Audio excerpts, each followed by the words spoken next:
les bons conseils du bricolage et fini la galère. Pour faire votre moteur à mouvement perpétuel, il vous faudra un ventilateur de PC. Donc impératif de prendre un ventilateur 12 volts avec, vous voyez, 7 hélices. Vous prenez 7 rondelles métalliques de taille identique et vous allez prendre des aimants de disque dur. Pour commencer, nous allons venir coller les rondelles métalliques sur l'extérieur des pales. Voyez? Donc il faut absolument, pour éviter de créer un déséquilibre, les coller uniformément. C'est-à-dire que sur la pale, quand vous l'avez collé à cette position, sur les autres pales, il vous faut absolument les coller au même endroit. C'est-à-dire que vous n'allez pas coller une rondelle ici, puis une autre à l'extérieur de la pale ou à l'intérieur. Si elle est au milieu de la pale, toutes les rondelles doivent se trouver au milieu de la pale. Vous prenez un pistolet à colle, que vous aurez fait chauffer au préalable,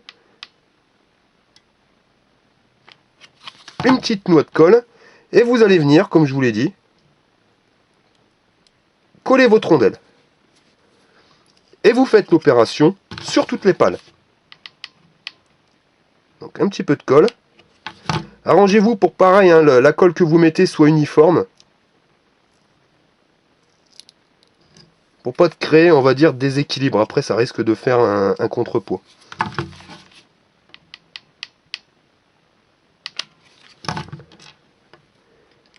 Et vous répétez l'opération sur toutes les pales. Voilà, donc les rondelles métalliques ont été collées, comme vous pouvez le voir. Maintenant, nous allons coller les aimants. Alors sur les aimants, il est impératif, donc c'est de récupérer des aimants de disque dur. Pourquoi? Parce que vous avez la même magnétisation. D'en récupérer donc 3 entiers et un quatrième que vous auriez coupé en deux. Vous voyez? Coupé en deux. Donc vous allez prendre le premier des plus gros aimants et vous allez venir le coller sur un coin. Vous voyez? Donc il faut absolument pas qu'il touche les hélices, mais qu'il faut qu'il soit assez près pour attirer le champ magnétique. Donc vous allez venir mettre votre colle et appliquer votre premier aimant comme ceci sur le ventilateur. Donc veillez bien à ce que ça ne touche pas. Hein. Vous voyez, on commence déjà à voir le mouvement. Ensuite, comme vous pouvez l'observer, c'est pour ça qu'il est impératif d'avoir des ventilateurs à 7 pales, vous allez voir que les pales sont décalées par rapport au coin. Et bien ça va nous servir. Vous allez reprendre un deuxième aimant complet. Vous allez combler de colle dans le deuxième coin. Et vous allez poser votre aimant à l'identique. Vous voyez, on le fait juste dépasser un petit peu. Ça ne touche pas. Là, on commence à voir qu'il manque pas grand chose pour que ça se lance. Donc les deux aimants sont collés, nous allons coller le troisième. Et vous allez voir que quand on commence, vous voyez, quand on commence déjà à remettre 3 aimants, on commence déjà à voir l'effet, on va dire, de mouvement. Donc, même punition, vous prenez votre colle, vous le mettez au coin, et vous superposez votre aimant.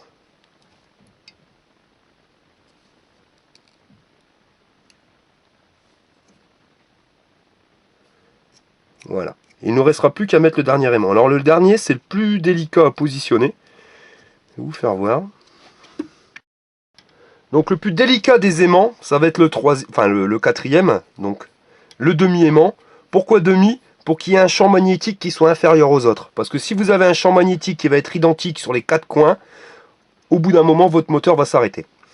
Donc là, le plus délicat, c'est vraiment de le positionner. Donc vraiment être sûr qu'il soit positionné aux 3 coins pour les 3 aimants, les 3 premiers aimants. Et ensuite, avec votre aimant, vous allez venir vous rapprocher tout doucement donc des rondelles. Comme je vous dis, hein, c'est pas le plus facile. Donc vous approchez. Et quand on retire, regardez, ça s'arrête. Voilà. Donc vous voyez, je crois que sur le centre, ça devrait être bon. Donc on va recommencer. On l'approche. Ouais. Et c'est vraiment à l'impulsion. c'est au millimètre. Voilà. Donc vous bloquez. Quand vous voyez que votre moteur commence à tourner, vous savez que l'aimant, vous devez le mettre là. Donc vous allez retirer l'aimant et vous voyez que dès que vous retirez l'aimant, bah, le moteur va avoir tendance à s'arrêter. Alors, je vais venir coller l'aimant. Donc vous positionnez. Voilà. Et ça devrait marcher. Voilà. Donc bien le positionner. Et voici, vous voyez, votre moteur perpétuel est maintenant créé. Voilà, donc votre moteur tourne.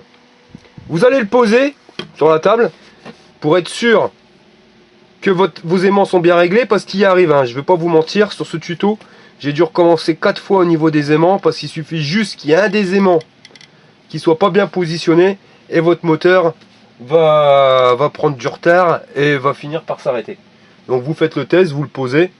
Désolé pour le petit bruit de vibration, mais vraiment il faut regarder. Hein. Ouais, c'est bon, ça fonctionne. Donc une fois que vous avez calé les aimants sur votre ventilateur, il vous restera plus qu'à exploiter, on va dire, le courant qui sort de la fiche. Parce que c'est l'effet inverse, c'est-à-dire que si votre moteur tourne, bah, il crée du courant, il devient un générateur. Un moteur où vous injectez du courant, il tourne, c'est un moteur. Quand ce moteur tourne, mais qu'il n'a pas de courant, c'est lui qui va créer son propre champ magnétique et qui va créer le courant. Il devient un générateur. Donc pour convertir en 220, parce que n'oubliez pas que on a utilisé un transformateur de 12 volts, enfin un moteur de 12 volts, il va nous falloir un transformateur de 12 volts. À savoir, comme il y a des pertes, moi je préfère utiliser, donc je sais pas si vous voyez hein, sur la vidéo, c'est un transformateur 9 volts, mais impératif, un assez puissant, donc là vous voyez 12 volts ampères, ce qui quand même permet d'avoir une bonne patate. Et en alternatif, c'est impératif. Avant toute chose, avant de le raccorder, là vous avez la prise 220. Donc logiquement vous mettez la prise 220 dans votre réseau, donc dans votre prise électrique, et vous allez convertir du 220 volts en 12 volts de sortie. Enfin, là en l'occurrence 9 volts. Là on va faire l'inverse, c'est-à-dire qu'on va injecter du 12 volts dans le secondaire du transfo, et donc en primaire il va nous sortir tout simplement du 220. Donc avant toute chose, le primaire qui ici va devenir le secondaire, vous allez le couper. Vous coupez le fil. Voilà. Vous allez le dénuder. Faites impérativement ça avant de raccorder votre transformateur. Sinon vous allez vous prendre une châtaigne, il va être sous tension, vous allez vous prendre du 220. Hein. Vous prenez, vous dénudez les fils. Et vous allez venir y raccorder une simple multiprise, une triplette, hein, ce que vous voulez. Ça sera les prises qui vous desserviront du 220. Pour éviter de prendre une châtaigne, vous voyez, vous allez venir visser les dominos directement sur la multiprise, ce qui nous permettra d'isoler le système.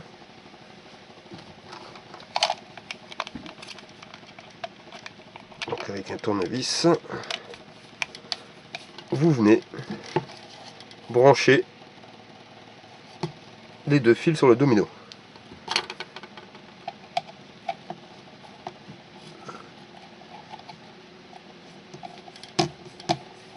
Nous allons nous occuper du primaire. Donc vous allez prendre la sortie, vous allez couper le fil, venir le dénuder.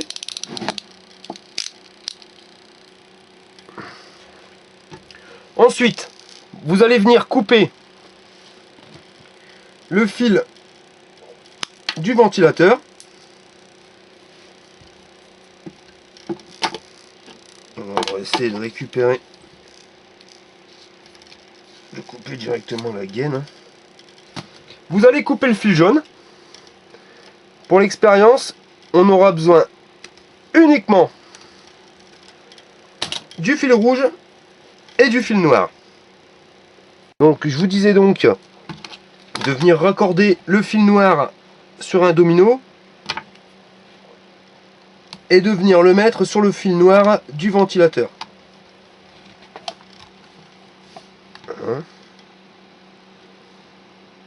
Par contre, n'oubliez pas, il est vraiment impératif d'avoir branché à la sortie du 220 un domino avec votre multiprise. Si vous n'avez qu'un appareil à raccorder, genre une seule ampoule, un seul circuit éclairage, vous n'êtes pas obligé de mettre la multiprise. Là, c'est vraiment pour la démonstration. Quand vous voyez le prix de l'électricité, c'est quand même de sacrées économies. Vous voyez? Donc là, vous avez le transfo. Et là, dans la logique, vous devez avoir 220 volts directement à l'intérieur de votre prise.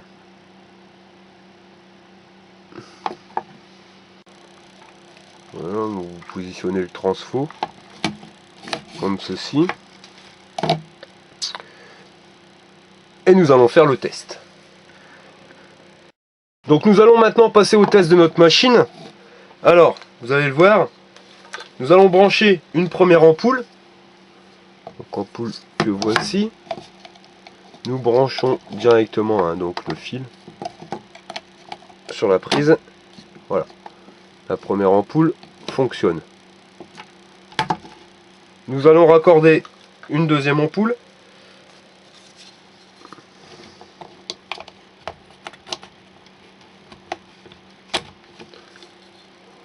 Vous voyez, les deux ampoules fonctionnent parfaitement. Et nous allons maintenant brancher une troisième ampoule. Donc c'est des ampoules 70 watts. Je ne sais pas si on le voit sur la vidéo. Mais 70 watts. Donc vous voyez, 70, 140, celle-là c'est pas énorme. Bon, je vous dis, on peut faire facilement 1000 watts. Mais oubliez tout ce qui va être appareillage électronique. Là, l'électronique, vous risquez d'avoir des soucis. Si vous branchez un appareillage électronique, je vous garantis pas qu'il tienne un an avec ce système-là. Même si ça pourrait fonctionner, mais il y aura quand même des variations de tension. Et voilà. Nous venons de raccorder 3 ampoules. Vous voyez, très simplement. Aucune triche, aucune. 3 ampoules fonctionnent sur notre système.